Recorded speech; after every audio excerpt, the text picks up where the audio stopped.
Phyllis Blees, fresh in from Austin, an old friend going back more than 40 years. Yes. Welcome to Honolulu. Now you're leaving again, so farewell again. Oh, thank you, Jay. So Phyllis, you live in Austin, and I'm always interested in Austin because actually my niece made her bones in Austin. She was in South by Southwest. Ah. And as a result, her film that she made got into Sundance, and it got into the Paris Festival, and now she's in Hollywood. She's living in Hollywood, and her film is on cable. You can, Netflix. You can find it. What's it called? It's called The Teacher. Oh. And it's about a relationship between a high school teacher and her student. And it starts at the top. In other words, the relationship is already achieved, and then it shows you the devolution of the relationship. Oh. And so it's an interesting, psychological drama of what happens in this very tight little Zola-esque world. And it does take place in Austin, actually. Oh, it does. Yeah. So what is Austin like? You left here, must be 87. 87. So yes. That makes, gee whiz, that's 25 years ago now.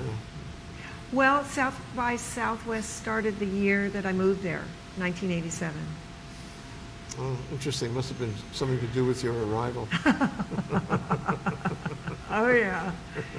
Well, it felt like such a young city, and it still does. It's so modern, and yet the city's motto is "Keep Austin Weird," and bumper stickers, everything. And that is a testament to how young-minded the city is. So South by Southwest was the same kind of mentality, putting its energy to work with film and music, and now it's moved into technology. A very serious portion of that 10 days is high-tech and emerging technology, interactive talks and presentations, and even an entrepreneurial accelerator, a startup accelerator, is built into this film and music festival. So is that an accelerator for film and music, or is it an accelerator for tech? Startups and tech, no doubt. No, I'm sure it was probably intended as technology, because Austin is such a major technological city, and we had all the big ones there, IBM and Microsoft, and Isn't Dell there? Dell founded there, and I was kind of starting before Dell, and then so there you had the technology companies there before Dell, and then Dell arrives. It's really heavy into technology. Well, I just take a moment and compare it with Honolulu, which you get over here once a year or so. At least, right. And so you can make some kind of comparison. And what we have here is a sputtering, may I use that term? Sputtering tech industry. Yeah. To the extent it may start up one year, it's somebody beats it down the next year. To the extent there's anybody doing investment, then that'll sputter a year or two later. So the result is we never really get the plane off the ground. And you can't say that Honolulu is a tech industry. You can't say that. Mm-hmm. And so the question is, what can we learn from Austin to build that? And I might roll in the idea about film too. You can't say that Honolulu is a film, Hawaii is a film industry either. Although Pierre Omidyar has indicated that he's going to do something about film on Lanai, which will be nice. But in the way it has worked up till this point, with the government stewarding the industry in film, it hasn't really come to much. Even though we have lovely weather and beautiful scenery, and we have a million stories here. How many stories we have. So what is it in Austin that makes this kind of thing happen that isn't here? What can we learn from Austin? Well, I think that there was a serious intention by Austin to bring in a knowledge-based industry, and that they put, Austin has put some money behind, some space behind attracting technology companies. I think they bid for them at one point, and they got them. But it's sort of two ends meeting in the middle, in my opinion, if you consider that Austin is a very creative class city, and I'm using that term as a term of art. Richard Florida wrote a book and came out in 2002 called The Rise of the Creative Class. Very interesting. He had a research team at the university he was at the time, crunching the numbers. He worked with census data, he worked with economic data, and he came up with some metrics with the intention to figure out where the creative people are in the United States. It was very much intentional. And he defined his search down to the 3 T's: talent, technology, and tolerance. Because that's how and tolerance. Tolerance of what? Well, so he had metrics for that. He measured tolerance by how tolerant a community was to the gay community. Just that metric alone. To what? To the gay community. Interesting. Yep. So he had a measurement for a community's openness and willingness to be gay friendly. So, and then technology. Because if they were gay friendly, they were tolerant in every other way too. That's that right. was the assumption. It sounded like a valid assumption. Yeah. That was his assumption. Yeah. It sort of crossed all gender lines, and age. So you happily you get to eliminate a number of things, and you kind of focus on the one. Yeah. And so tolerance, technology, which he measured by the industry, the percentage of the industry that was in the area, and then talent, and he measured that by the number of patents that were produced in an area, and he found that so using those, crunching the numbers, he came up with the top 10 of what he considered that attracted creative people, and so he calling it the creative class.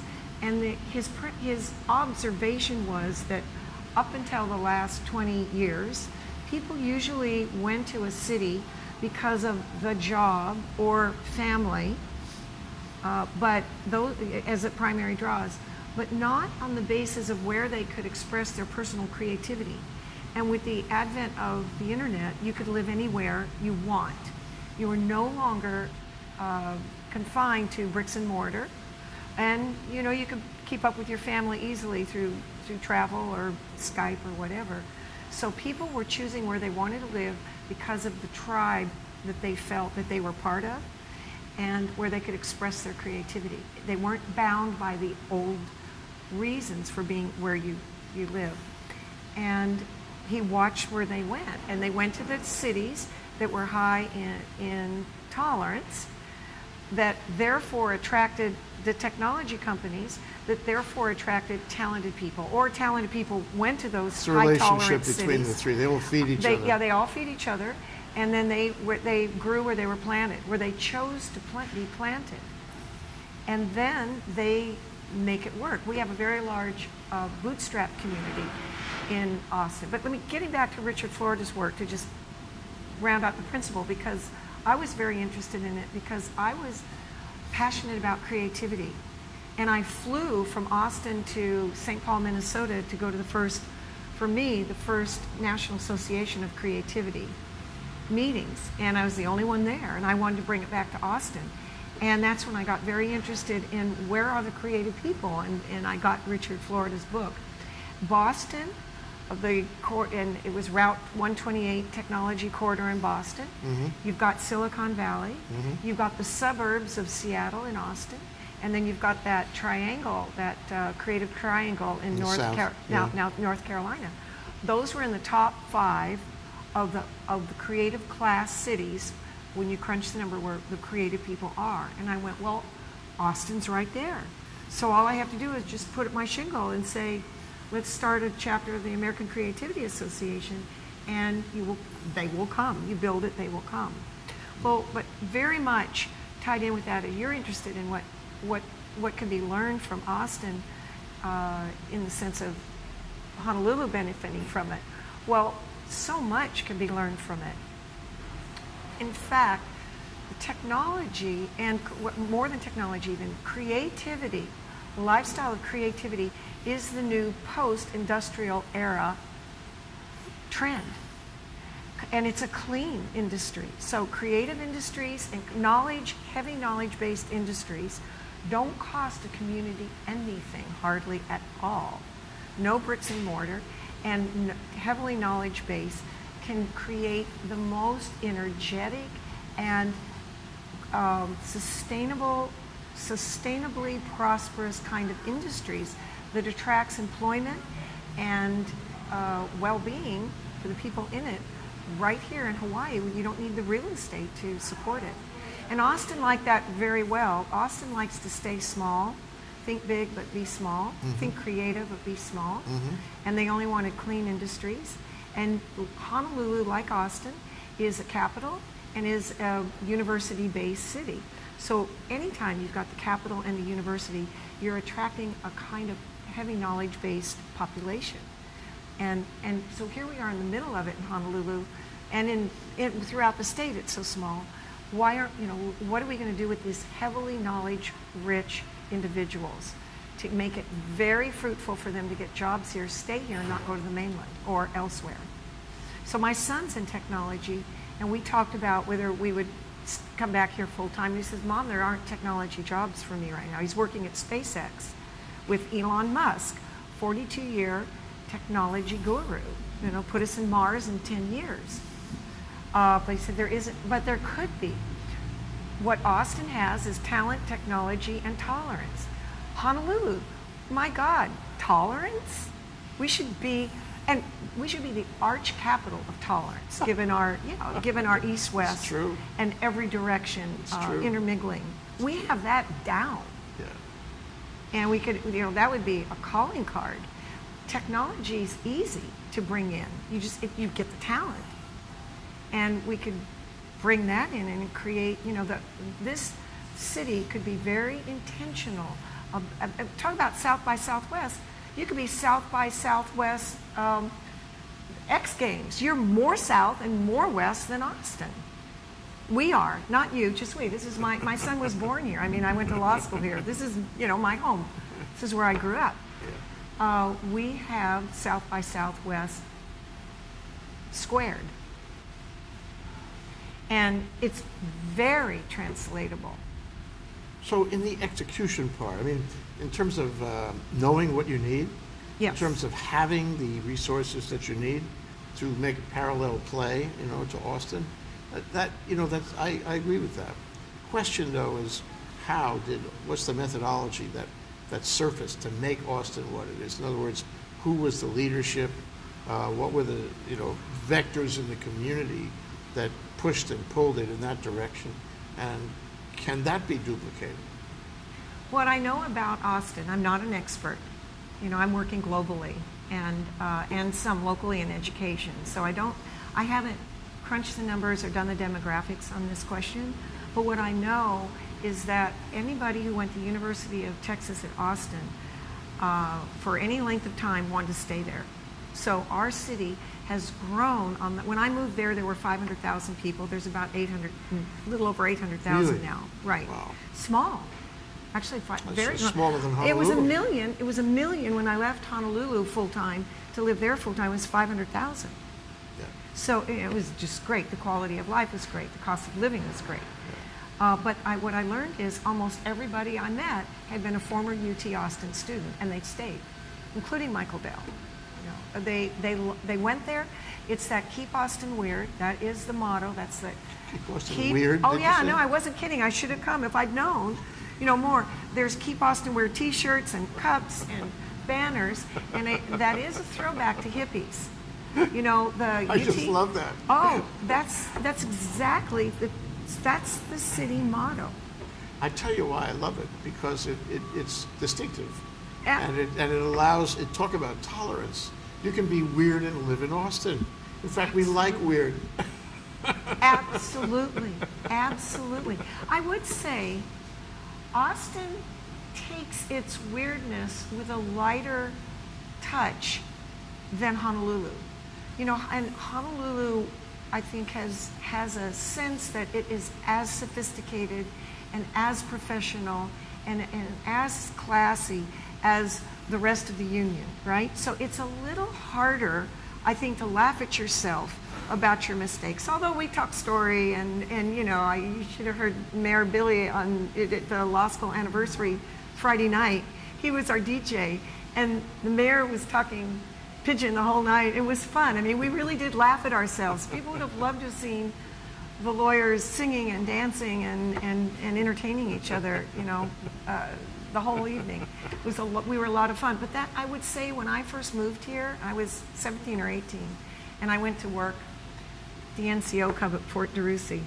And there was a sense, I got a sense that the locals really wanted me to understand that we are just as good as you are. And that makes me, it made me feel that I wanted to try harder. When I came here, I didn't relax more, I paid attention more. When you go to Austin, you try to dumb down a little. You know, you don't want to overdress, and you'd think that was true here, but there is still a very classiness to Honolulu, that there's a level beyond which you don't go, because I don't think we're big enough to go that small in Honolulu.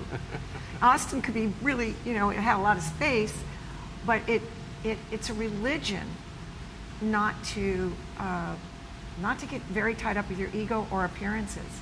You know, John Mackey's there. That's who founded my nonprofit, Whole Foods Market CEO and co-founder.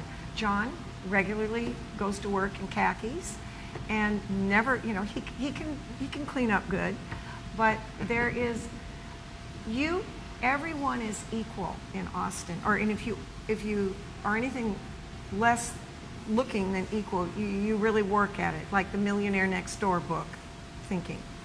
And there is an effort to keep Austin weird.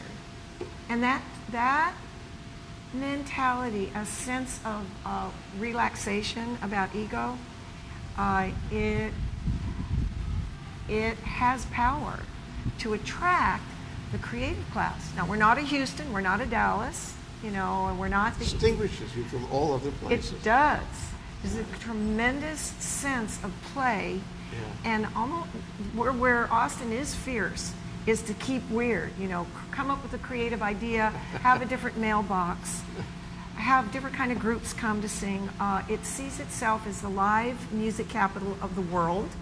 We have banners for it. Austin, the live music capital of the world. What about Nashville? No. We style ourselves as the live music capital. That's not country. Maybe that. Okay. But we don't put that in. Okay.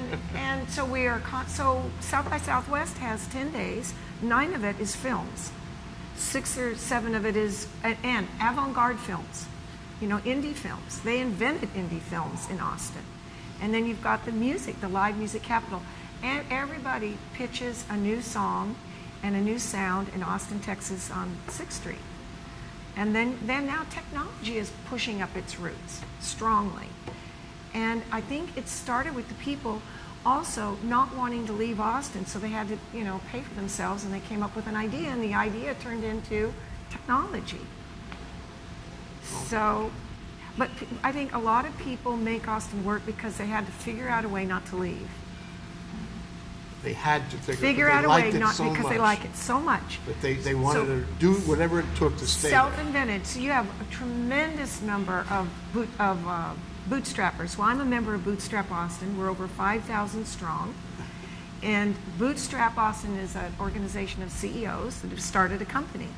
And we network. And now there's bootstraps in Hong Kong, in New York, in California. Out of Austin. Well, it was started in Austin. The founder, B. Joy Goswami and Kevin Coyne. So I started a school in Austin. Not long, I went there as a short-term trader, but then I started a school for gifted kids. So I got invited as a CEO. It was a for-profit school. So I got a lot of pushback that, why are you not a nonprofit? So I got invited as CEO to Bootstrap Austin, and trying to, you know, it's called demo, sell, build. So you demo your little thing, you sell a few, and then you go build it out. That's the bootstrap model. Demo, sell, build. Yeah. And people didn't realize it, but there was bootstrappers everywhere trying to invent a business around themselves so they could stay in Austin. Interesting. And that the is city a rich... to stay for. Yeah, what? The city to stay for. Yes. Yes. It has the longest running outdoor summer musical in the nation. I don't know how many years. Which is? Well, every year it's a different one. Oh, We it's had different Guys and one, okay. Dolls last year, and Pirates of the Penzance, and the Music Man was 2 years ago. I go every summer, but there is, and it doesn't. There is something that doesn't parallel well. The cost of living in Austin. Yeah. High. Low. Low. What's Very wrong with low. that? No, but it's high in Honolulu. Yes. And- you mean the parallel? And it's disparate there. And I would offer this, and I think people from the mainland, there could be a campaign for Honolulu to tell the real story to the mainland, or internationally, and that's this. Once you live here, you figure it out. I came here with nothing. My husband and I had nothing. He was a student. He was a medical student. I went to work at Wudale, Mukai, Wurtsuchiki, and Whitfield. I was the secretary working there while my husband went to medical school here. We had nothing. We had one Volkswagen van that he rebuilt. Hippie, yeah. But you can make it here. But you can make it in Austin. I know people come into Honolulu. First, it costs a chunk of change to show up. And I'm not even sure you're asking that question. I'm really feeling like you want it to be dynamic and have opportunity in the tech industry and creative class for the locals. You're not even necessarily needing to attract another soul here. We can make this happen with who's here. The days of attraction are really over for a lot of people. And the days of survival and salvation are here. How can we find ourselves finally? Can we create an identity that will sustain us and keep our kids here? And there's a real parallel between that and keep Austin weird. So I'm wondering if we could do a little brain work here for a minute and try to figure out a parallel slogan for Hawaii or Honolulu. Keep Hawaii what? Because it's not only a characterization of what the city is, it's a characterization of what the city should be. It's not easy to come up with. What I tap into when I think about, because you can't force it. It has to come from its soul. We're talking soul language here. Yes. And what heart energy comes to me from the islands. The aloha spirit is so deep and profound and pervasive. That's why I think people come here and stay and don't want to leave ever. Mm-hmm. There is a feeling of aloha. There is family here. There's the ohana, and you feel it. And if we could say, keep Honolulu in love, keep something. That's what comes to me. It could take a little doing for this to be organically birthed out of a number of people coming together. Yes.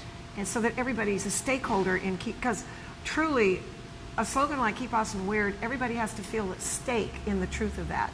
Right. You can't create a movement out of one person. The movement comes from within. It has to ring true. And of all the states in the Union, Honolulu has that, soulfully has that heart energy of love and aloha that is transcendent. I'm not a Zen person, but I know that Zen talks about the future's here right now, the past is everything that's ever happened and will happen is here right now. And I feel that's embodied in that spirit of aloha. The problem is the word aloha is regarded these days as overused.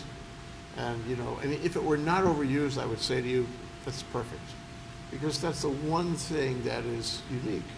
It's the one thing that is like off the convention. Right. As far as, but when you say the city of love, that's Philadelphia, is it? Brotherly love. Yeah. Yeah. So heart energy. I'm just playing. Right now we're popcorn brainstorming. Yes, we are. So there are no wrong answers. That's but right. In the throwing it all up, I'm just saying, just for me, what resonates for me is right here. However, and if it resonated with others, then we would all own it and be proud of it, being pride. wear it on our arm, wear the T-shirt, keep, Yeah. It'll come. It will come, but we have to think about it. But when and you know henceforth, your soul, I will think about it. right? Yeah. Well, we can ask others too, but when you start to identify your soul, things get so much easier. Then you know who you want to be or what you want to do. It cuts away the chaff from the wheat, and it leaves the only most important nugget of why you live here at all. And if it isn't feeding you, you should leave. Yeah, and it's a process of being honest. It is. Cutting away the chaff is really critical. You know, we put these luncheon programs on, and we ask each speaker to come up with one word that best defines what he wants to tell them. One word only. Mm-hmm. Oh, they struggle with that. It's not easy. You have to peel away the chaff. But when I say have to, I mean you really must. Mm-hmm. And in the process, you know, you find things that are true. You are not using, you know, crutch ideas or crutch words. You have to go right to the core of it right now. You really do. And I think Austin found that. And Honolulu lives it, whether it's self-aware of it or not. And I'm not as familiar with the outer islands. I haven't spent a lot of time out in the outer islands. But Hawaii lives its soul, but I think it's not as self-aware of it yet. As Austin became very clear about it. Self-awareness, it's everything.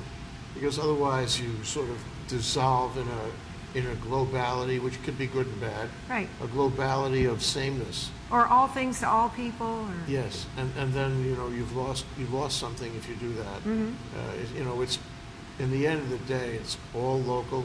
It's all where you live. Even if you're a global person, it's still all where you live. Yeah, well, and you make me think back where we started. There are tremendous parallels between Austin and Honolulu and the islands. When we moved there, I felt like I really hadn't left in many ways. I felt open, I felt connected, and it was small city, small city feel, but with a lot of opportunity there. Again, the capital, and again, a university, big employment base, and really good people, and a young mindset. And I feel there's a tremendous amount of possibility here. Well, I want to explore that. I mean, in the context of your own evolution and the social safety net. You know, I had a conversation with a friend at lunch today, and we talked about whether Hawaii is truly concerned about, for example, the homeless, and is it more or less concerned about the homeless than, say, New York, which has actually done amazing things to deal with the homeless. Mm-hmm. And you've done a lot of charitable work. You've done a lot of entrepreneurial work too, but you're a community person. I mean, I think community would define you in many ways. Mm-hmm. But I wonder if you can talk to me about,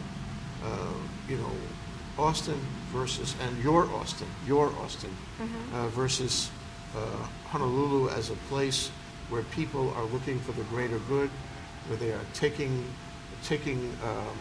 goals, doing work to benefit the community rather than their own self-interest. And how important is that anyway? The last question is such an interesting question, because the nonprofit that I'm on the team with, kind of the founding team, is called Peace Through Commerce. Now I see why you say that's the important question. Well, commerce being the operative word. Yeah, peace through commerce, and it is the vision of John Mackey and Michael Strong, the co-founders of Flow. It was originally called Freedom Lights Our World. In 2004, we incorporated, and with the idea of bringing together two movements, the best practices of the human potential movement with the best practices of classical liberalism or free market capitalism. And the idea being that capitalism hasn't evolved to its highest level until it wakes up and acquires a full complement of awareness about being responsible for its actions. As an operating system, There hasn't been a better one. And if you just add to it, if it could grow up enough to include the best, what we call the best practices of the human potential movement, we would have what we call ourselves now conscious capitalism. And conscious. Conscious, awake, aware, conscious capitalism. Yeah. Whole Foods Market has and local Honolulu bookstores has stacks of books. It just came out, our second book on conscious capitalism. But what conscious capitalism points out, even in the social welfare areas, like in Grameen Bank, like with microfinance and Grameen Bank have put more people, taken more people out of poverty. That's colorful. I think it's because you're here. But really, jobs through microfinance, a few pennies a day, have taken more people out of welfare and into well-being than any other force, and by far trumps any kind of charitable action. The old teaching them how to fish rather than to give them the fish. Microfinance capitalism has brought hundreds of millions of people out of poverty. It's profound, and it's a system. Capitalism is a system that honors the internal creativity and innovation in every human being, and understands that they have value and power and choice. And when capitalism is allowed to flourish, which is what conscious capitalism and peace of commerce are all about, let the centralized authority create the kind of regulations and taxing and licensing rules and regulations that encourage capitalism and entrepreneurship, then the people at the bottom of the pyramid are going to be able to realize their dream to be the seamstress, be the baker, be the farmer. They do their work. Everybody has a place if you encourage it and make it easy to start businesses. So the Doing Business Index at the World Bank monitors this globally. In the areas that have the largest levels of doing business, getting into business and access to capital in markets, have profoundly transformed poverty. I mean, eliminated poverty in the areas that not temporarily, that didn't have, no, not through welfare programs, but as a society. As a society. So Dr. Muhammad Yunus got the Nobel Peace Prize in 2008. He was a banker. His book was called Banker to the Poor. And he was in Bangladesh, the poorest of the poor. And he was an economist teaching the economics in a university in Bangladesh. Looking out, he has, The Banker to the Poor is a great book. That is a book Honolulu should read. To remind yourself where your value, follow the values. If you value the dignity of an individual, you will then, if you find ways to operationalize their dignity, then you get out of the way. That's true democracy. That's true democracy. And what he did, he looked out the window and saw all the beggars in Bangladesh, and here he was teaching high-level economics. He'd been trained in the United States. He went out and he gave loans, but they had to pay it back. And he found out, he gives some great examples in the book, and he found out, like a seamstress, she's getting loans from the person who's buying her cloth. So she has no choice. And high usury, in the poorest of the poor pay the highest percentage of interest on all their loans. Always. Everywhere. Killing. So he provided a loan at a reasonable rate of interest. They didn't have to go to their supplier, or like the factory town. You buy your groceries at the employer's, the whole factory town syndrome is disrupted when there is access to capital that is not holding them in thrall. And then that person gets her fabric, buys it, she sells it to the guy, he has to give her a better price, she repays her loan, he gives her a loan again, she gets more product. It is take that multiply that to scale by hundreds of millions. And microfinance. It's Kona weather, that's why. Oh. They're flying in the other pattern. Yeah, it must be. They're flying the other pattern because the winds are backward. Yeah. Well, you know stuff because you were weren't you with the Air Force? Coast Guard. Coast Guard, yeah, I know, but you were like out there. So what you're talking about, though, I have to tell you, it's bubbling up in me. Yes. is a crypt in St. Joseph's Cathedral in Montreal. And on there, it had some words in French that I always remembered, which seemed to be applicable to this version, this view of democracy. Ready? Yes. N'aie pas peur, je suis là. Tu as dû plier mes yeux et je t'aime. Now I'll give you a translation. And part of it, if not all of it, is relevant. Don't worry. I will be with you. I will take care of you. You will always have value in my eyes, and I will always love you. So that's, and that, you know, of course, that's God to man, but Yeah. in St. Joseph's, but actually that is a leader in a democratic society. Absolutely. So what I work on every day, right now I'm working with women in Israel and Palestine to operationalize this idea that business is the greatest force for good and can lead to long-term sustainable peace and prosperity. But it's business with a heart. So And we you're not doing do it both. for the business as much as you're doing it for For the heart? the heart, yes. Yeah, well, think about it. I mean, what is your personal purpose statement? I mean, I've practiced law, but my goal, what is my purpose? To make a happier, more just society. Capitalism is a great operating system, but its purpose is to create the environment for peace and prosperity. So, you know, purpose is the big deal. Finding what your purpose is. It's not money for its own sake. Absolutely not, because money won't come to you if it doesn't lead to happiness, prosperity, and well-being. Yeah. You know, your children mean everything to you, not your money. Yeah. And so that's the purpose So of this capitalism. is, you've been engaged in this, and you've Yes. participated with great ardency, is that a word? You know, over many years now. Yes. To do this kind of, call it nonprofit work, charitable work, capitalism with a heart, or Yes. the heart of capitalism, however you Yes. like that. And I'm sure you're not alone. I mean, you're not the only one in Austin. You're not the only one in your world that feels this way. So my question is, what can we learn from that here?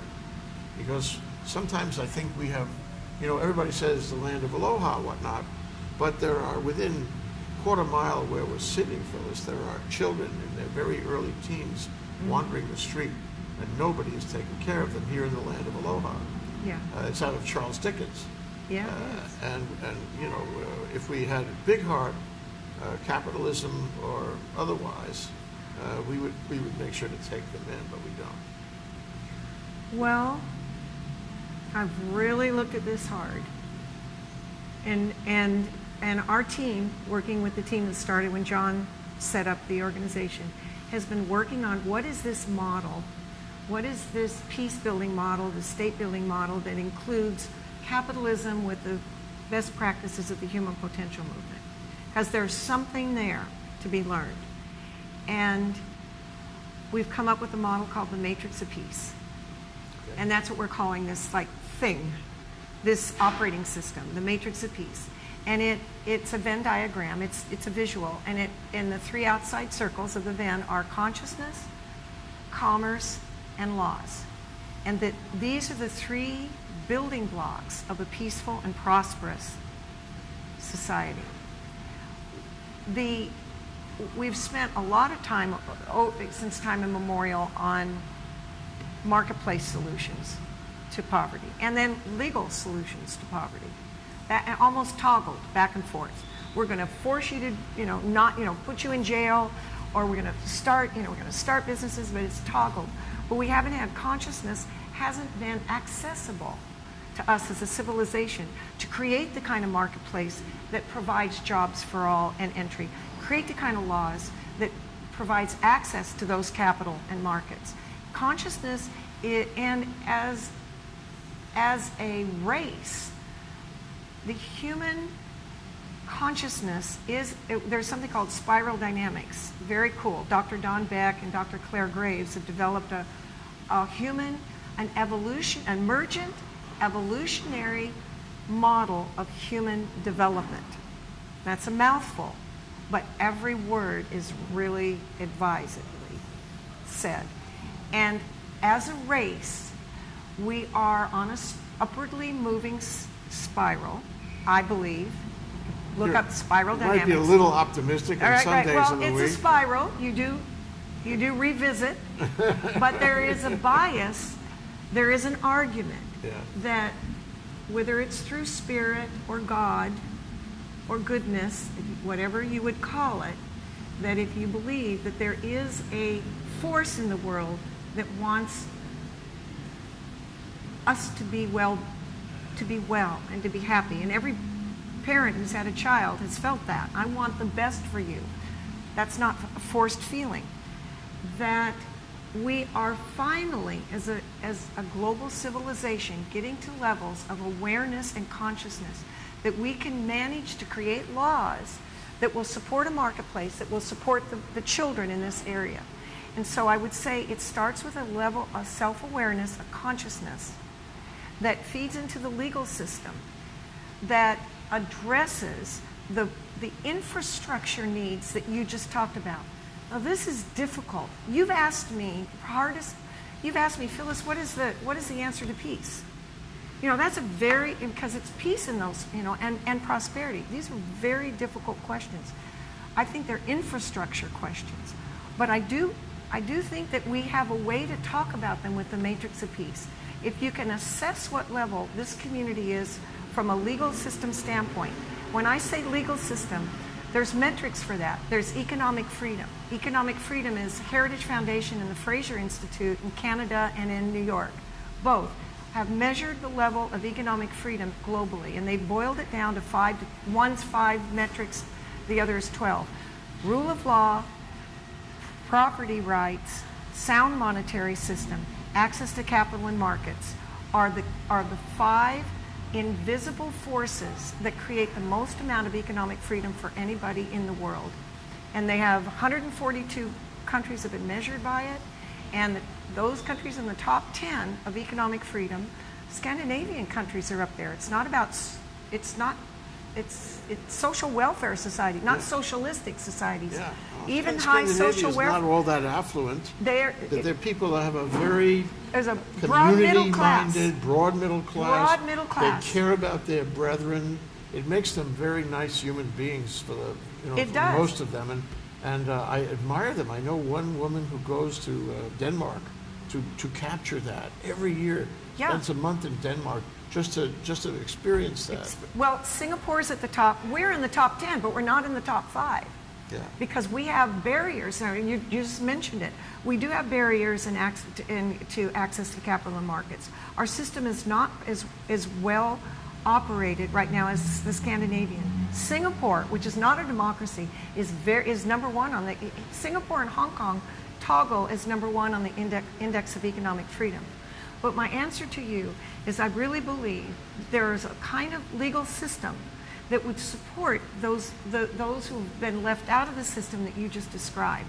And we can't talk about it now, but it starts with economic freedom. And economic freedom is founded on property rights, real property, all kinds of property rights, intellectual property rights, contract property rights. Those are foundational to Africa and every developing country, and they're foundational to the people who are out of the system here. Yeah. And those economic freedom, having a marketplace that gets jobs to them, and then, but the thing that is brand new, Jay, and we're working on how to even access it and talk about it, is the collective community's level of consciousness. Spiral dynamics is a way I commend to people to look up spiral dynamics. The integral work so we talk about being an integral society, a holonic society is Ken Wilber's work. We have the presence work of Joe Jaworski and Dr. Betty Sue Flowers. They've written a book called Presence. Jean Houston is a futurist who's worked on the level of consciousness in the community. That's a big bite to chew, but we're going to get there because the feminine energy and the place of women in roles of leadership is going to achieve tipping point levels. And finally, And I'm thrilled about this. And when I think about it, I'm thrilled about this.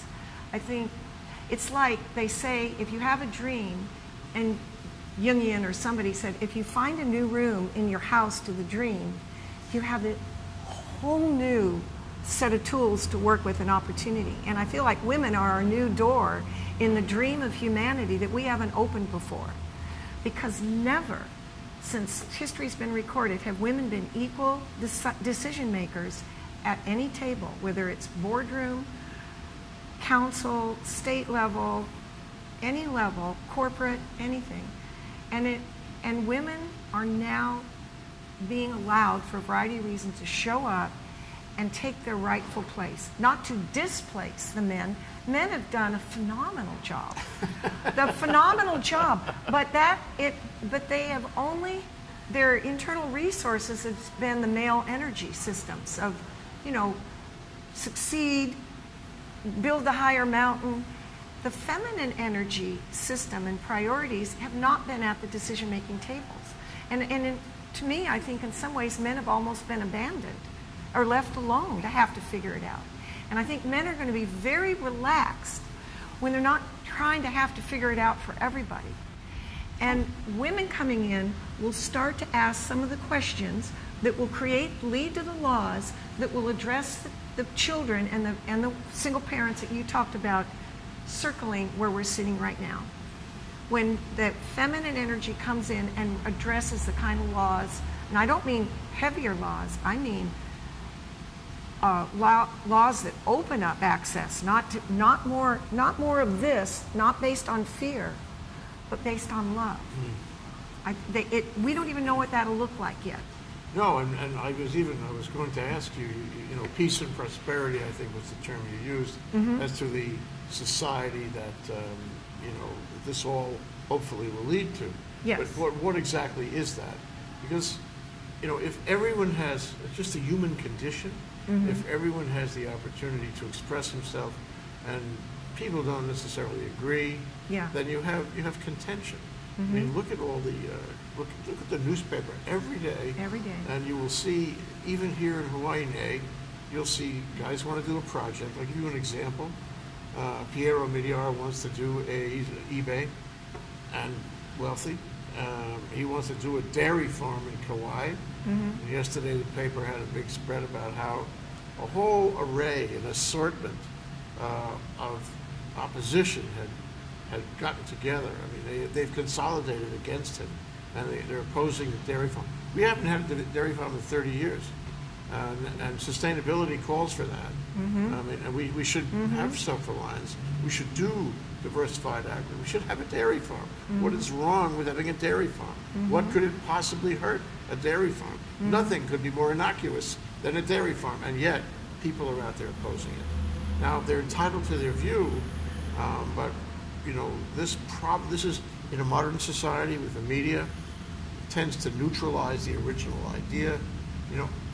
I've been thinking about this thought for the last few days. And what it is the media says, we have to listen and we have to report both sides of the story. But Phyllis, suppose there is only one legitimate side to the story. Do we still have to report both? In this world of peace and prosperity, can we afford to report both and allow contention on every idea? Well, so here's how I'm experiencing that issue. You're framing it in terms of a dualistic system, a zero-sum game. It's I win, you lose, I win, kind of thing. And you're saying if there's only one side, let's say there was 3 levels, and the first level is only one side. The second level of observation is dual, and then there's a third level that it's unity, integral. It's a paradigm shift that takes the best of both and finds a way to make that happen. So it's not trade-offs, but a trade-up. Okay. I mean, so I would I say think it's always good. Always. But sometimes it's very hard to do that. This is not, it takes,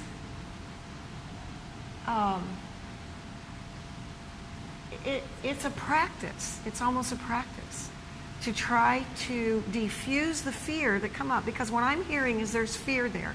Whenever there's anger, right, what I'm told, I'm not a psychotherapist, what I'm told is that there are levels to our emotional state. And anytime someone's furiously mad, they're either afraid of losing something they already have or afraid they're not going to get something that they feel they're entitled to.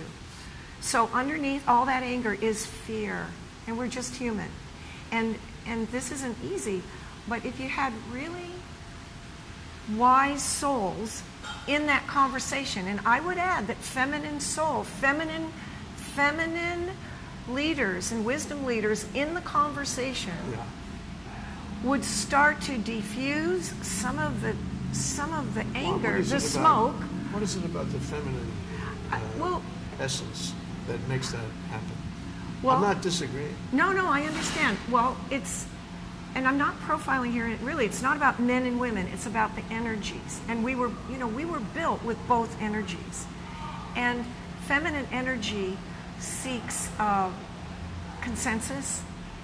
It prioritizes nurturing and well-being over a higher building or more land. The priorities are different, but they can also be complementary. But if only one set of priorities is in the room, and if it leads to this, and the feminine doesn't come in and isn't well regarded, and she says, well, we all need to break bread together tonight. We need to sleep together and raise our children together. How can we make this work so that happens too? And when there's, all of a sudden you can imagine a different tomorrow together. You imagine a different future because you've added different priorities. And that's what feminine energy brings, is different priorities. And that is a very good thing. And I mean, I think you open a door to a whole larger discussion about this basic commitment to the social compact. Yeah. You know, if people say to themselves going in that, yes, we're going to work this out, that's the deal. We're both committed to doing that. Mm-hmm. Well, inherent in that is a willingness to compromise. Inherent in that is a willingness to see the larger issues, do the altruistic thing, find that mission you talked about with peace and prosperity. Regrettably, you know, sometimes we don't have that available. And I guess I'm interested in your thought about, say, the Tea Party kind of mentality. Mm-hmm. The Tea Party mentality has done, you know, damage to the notion of Congress working together. Mm-hmm. I think for a while it's not going to be working together. It's going to be in silos. It's going to be self-interested. There's no commitment to actually making deals. And how do we? And I'm not saying that Hawaii doesn't do that, but I mean, does or doesn't do that. But I think Hawaii could benefit by that lesson, whatever that lesson is. Try to get from the point of view of the Tea Party to the point of view of working together. E hana kako is the Hawaiian expression. Mm-hmm. So, I mean, how do we get there from one side of that boat to the other? Well, we'll talk about it in two stages. I can talk about it form and then substance. So I'm going to go back to the form, and I'll come back, then I'll get to the substance. Form, getting back to this feminine energy. Because Jay, I think it's like a new room opening. The human race has never tried women. But that means we've never been free of war, but we've never tried women. So it means we have something we haven't tried. That means there's really, I have tremendous hope and faith that when we try the feminine energy and apply it to every one of these questions, we have an opportunity to have a different outcome than we've ever had before. So with that in mind, going back first to form, an example. If you have a board meeting and it's all men, there's not going to be feminine energy in that room unless you have somebody's protest letter in the middle of the table that they're not going to go away and you say, okay, we're going to have to give her something. It's a little letter. But it's not addressed. If you have one woman on the board, it's not addressed. She has no voice and she's afraid to speak. There's studies on this. If you have two women on the board, you don't have feminine interests in the room, because it's been determined that each one is afraid to speak in fear of the other one woman not agreeing with them. So they won't show up. I mean, it takes this is the number, in the numbers. There's, of course, there's numerology. So I'm talking about the bell curve here. On average, and the way 2 people women work in groups. cancel each other. Yeah, how about 3? When you have 3 or more women in the room, 2 things change about the discussion, whether it's 5 minutes, 10 minutes, 60 minutes, or a 2-day retreat. The women in the room will say something about, we're working on building the Empire State Building, and everybody's all keen on it, but they have left out the day after. What are we going to eat the day after? We didn't have time to go to the grocery store and get the food. We don't have a place to sleep. All we are going to do, we don't need to eat. We don't need to sleep. And of course, you don't with that kind of startup energy.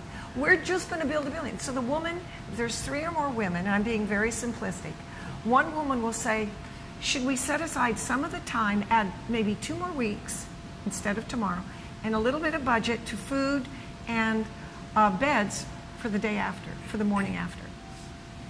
And she'll say that. What's even, just like what is it? The movie, The 12, 12 Angry Men or something. Yeah, sure. One person holds out and you bring the other 11 around. That one voice might bring that ideal to being one of the priorities. That's the miracle of that movie. That's the miracle of that movie.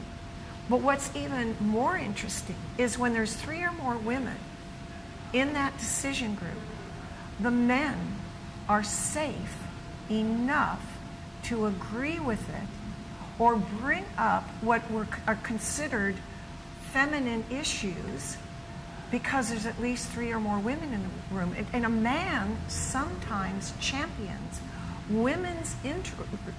so-called women's issues more than women will do. Women, I do man well. I've worn the suit and the little bow tie. I would certainly have been afraid when I was practicing law in Honolulu to look very feminine and wear my hair down. All the years you knew me, in a braid, tied up tight. Yeah. Absolutely. You were very businesslike. Very, very. I do man well. But so, and I know that there are the kindest, deepest-hearted men who won't speak up because it doesn't pass the smell test when it's a male-dominated room. But you put in 3 or more women, and I'm being, as I say, very simplistic, but look at the percentages here. 3 out of 10. You don't have a board bigger than 9, and usually that effectively. You're getting up to 20, 30% energy in the room. It could be in a Congress, it could be in the Senate, it could be in the City Council. Then men are safe to both bring up, champion, and vote and be happy about adding new priorities to what you all decide that day.